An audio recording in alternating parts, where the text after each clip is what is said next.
কক্সবাজার সুগন্ধা বিচের কাছে হোটেল ওয়াসিসে থাকতে গেলে আপনাকে পার নাইট কত টাকা গুনতে হবে এবং তাদের সার্ভিস কেমন ছিল এবং আমরা কি কি ফ্যাসিলিটিস পেয়েছি তাই নিয়ে থাকছে আজকের ভিডিওটি। আমি যদি বলতে চাই, রুমটা অনেক বড় ছিল এবং যা যা থাকার দরকার সবই ছিল আলহামদুলিল্লাহ।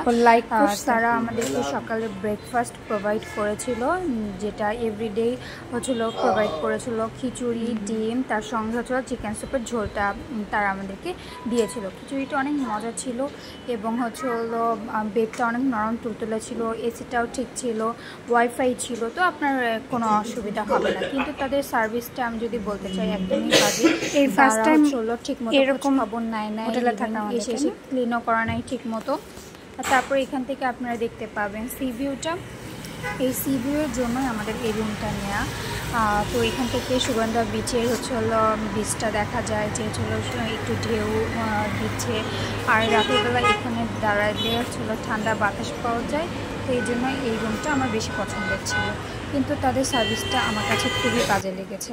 তারা বাথরুমটা ঠিক মতো ক্লিন করে নাই, বাথটাব ছিল কিন্তু একদম নোংরা ছিল, যার কারণে ইউজ করা হয় নাই।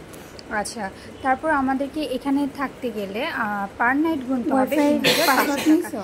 জি হ্যাঁ, এখানে আপনারা যদি থাকতে চান আপনাদেরকে ৩৫০০ টাকা গুনতে হবে এবং তার সঙ্গে ব্রেকফাস্টটা ফ্রি পাবেন।